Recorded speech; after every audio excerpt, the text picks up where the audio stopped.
நாங்க கண்ணீர் விட்டு கதரும் தாய்மார்களின் உணர்வுகளை வெளிப்படுத்துவதற்காகத்தான் இந்த மாநாட்டை நடத்துகிறோமே தவிர இதில் எந்த தேர்தல் கூட்டணி கணக்கே இல்லை. மறுபடியும் நான் சொல்லுகிறேன், தேர்தல் கூட்டணி கணக்கு இந்த அரசியலில் இல்லை. இதை நான் தேர்தலுக்காக நடத்தினேன்னா இதை விட அசிங்கம் வேறு எதுவும் இல்லை. நான் நடத்துகிற இந்த மாநாடு தேர்தல் கூட்டணி கணக்கின் அடிப்படையில் நடத்தினேன்னா அது எனக்கு மிகப்பெரிய அசிங்கம். நான் அந்த அடிப்படையில் செய்யவில்லை. உள்ளபடியே கண்ணீர் விட்டு கதரும் தாய்மார்களின் உணர்வுகளை மதித்து அவர்களின் எதிர்பார்ப்பை நிறைவேற்றக்கூடிய வகையில் தான் இந்த மாநாட்டை நான் அறிவித்தேன். கள்ளக்குறிச்சி போயிட்டு வந்த பிறகு அந்த மக்கள் சொன்ன கோரிக்கை தான், நீங்கள் இந்த டாஸ்மாக் கடைகளை மூட சொல்ல மாட்டீங்களா, இதுக்கெல்லாம் போராட மாட்டீங்களான்னு என்னை நேருக்கு நேராக கேட்டாங்க. கிட்டத்தட்ட 10க்கும் மேற்பட்ட தாய்மார்கள் கேட்டாங்க. உடனே நான் போராட்டம் அறிவித்தேன். அந்த போராட்டத்தில் இந்த மாநாடு அறிவித்தேன். செப்டம்பர் 17 பெரியார் பிறந்த நாளில் நடத்த முடியாமல் போச்சு எங்களுக்கு அறிவித்த நாளில். அதனால் காந்தியடிகளும் அதுக்கு பொருத்தமானவர் தான், மதுவிலக்கு கொள்கிற தீவிரமாக இருந்தவர். அவருடைய பிறந்த நாளில் இந்த மாநாட்டை நடத்துகிறோம். இது 100 விழுக்காடு மது ஒழிப்புக்கான அரசியலை மட்டுமே முன்னிறுத்துகிறோம். இதில் 0.1% கூட தேர்தல் கூட்டணி கணக்கு கிடையாது.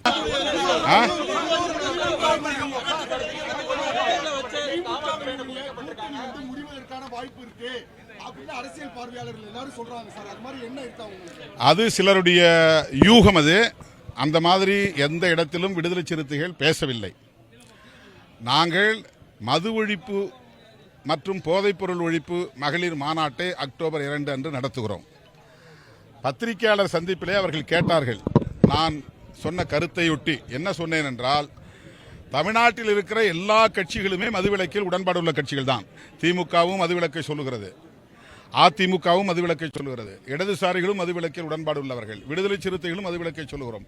அப்புறம் என்ன தயக்கம் மதுக்கடைகளை மூடுவதற்கு என்ற கேள்வியை நான் எழுப்பினேன்.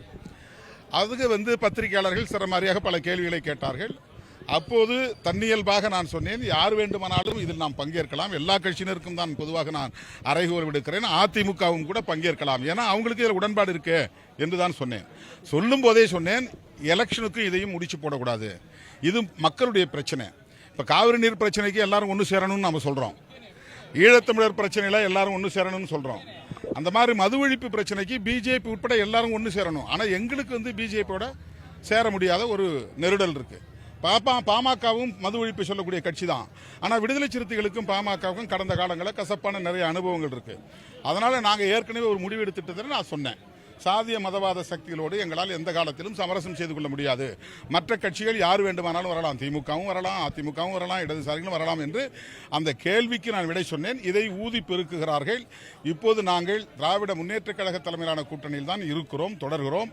அதில் எந்த விதமான சிக்கலும் இல்லை.